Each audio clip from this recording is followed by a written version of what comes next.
First மிளகு, கிராம்பு, கசகசா, தனியா, சோம்பு, பட்டை. ஃபஸ்ட்டு நம்ம வந்து மசாலா தயாரிச்சுக்கலாம் முட்டை குழம்புக்கு.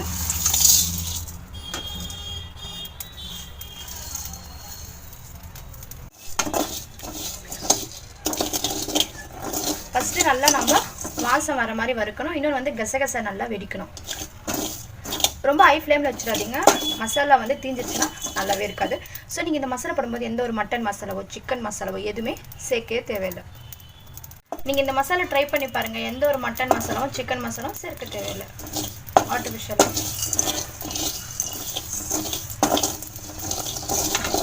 கசகசா இது மாதிரி பொரியணும். ஸோ ஸ்லோ ஃப்ளேமில் வந்து வச்சு நல்லா வறுத்துக்கோங்க.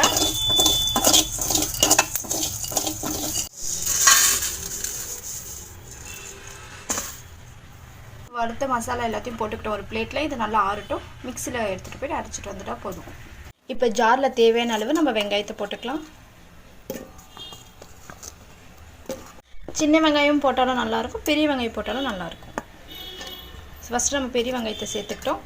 அதுக்கடுத்து வந்து பார்த்திங்கன்னா நல்லா தக்காளி சேர்த்துக்கலாம்.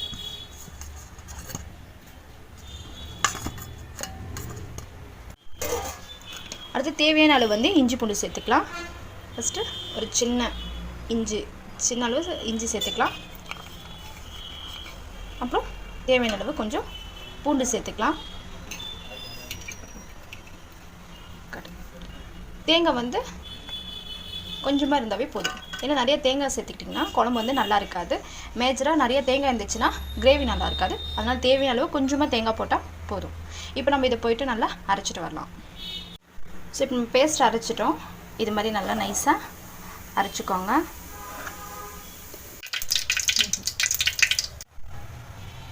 இப்போ கடாயில் நல்லா எண்ணெய் சேர்த்துக்கலாம்.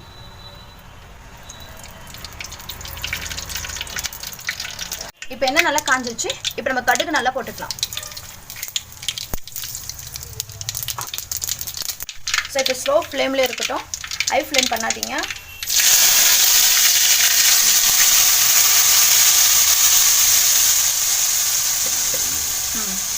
மசாலா ஸ்லோ ஃப்ளேம்லேயே நல்லா கொதிக்கணும்.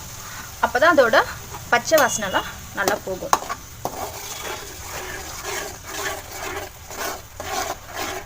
தேவையான அளவு மஞ்சள் தூள் சேர்த்துக்கலாம். இப்போது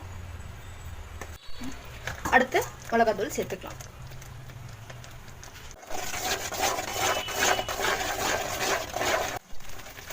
இப்போ மசாலா நல்லா கொதிக்குது.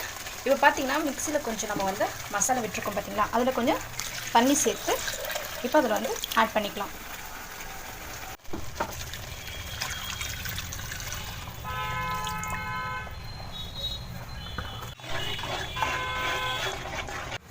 இப்போ தேவையான அளவு உப்பு சேர்த்துக்கலாம்.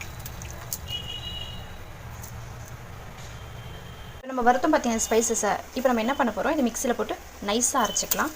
இதை நல்லா நைஸாக அரைச்சிக்கணும்.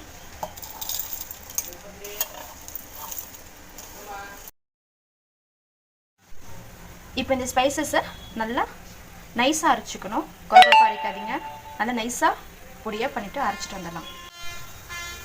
இது மாதிரி நைஸாக பவுட்ரு பண்ணிக்கோங்க. இப்போ இந்த எல்லா பவுட்ரும் நம்ம வந்து முட்டை குழம்புல சேர்த்துடலாம்.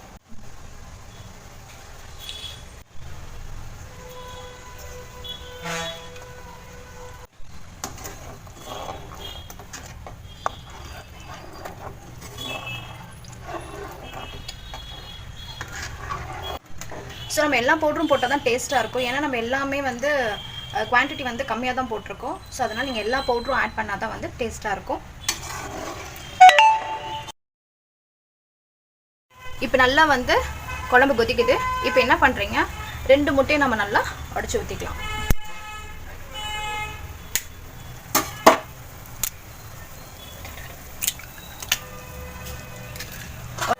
உடனே வந்து ஒரு கரண்டி வச்சு இப்படி பண்ணிவிடுங்க.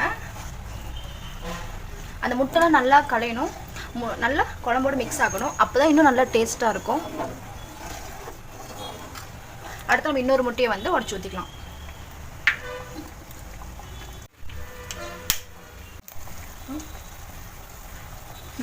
அடுத்து நம்ம இன்னொரு முட்டையை வந்து ஊற்றிக்கலாம். உடனே நல்லா கலக்கிக்கலாம்.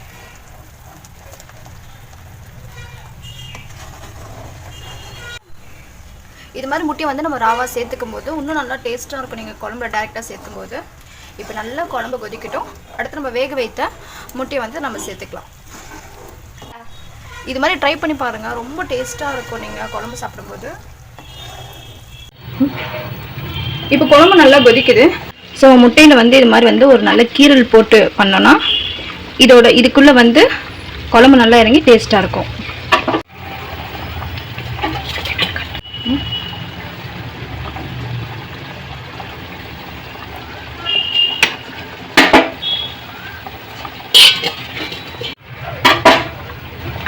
இப்போ நம்ம வேக வச்ச எல்லா முட்டையும் சேர்த்துக்கிட்டோம். இப்போ நல்லா குழம்பு நல்லா கொதிக்கட்டும். இன்னும் ஒரு 5 நிமிஷம் வந்து லோ ஃப்ளேமில் வச்சு கொதிக்க வச்சுருங்க. அப்போ தான் இந்த வாசனை இன்னும் பச்சை வாசனை போகும்.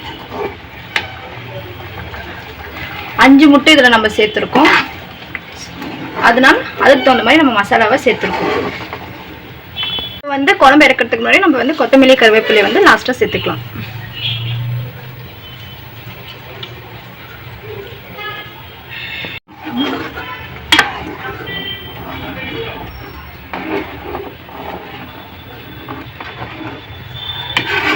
சுவையான முட்டை குழம்பு தயார்.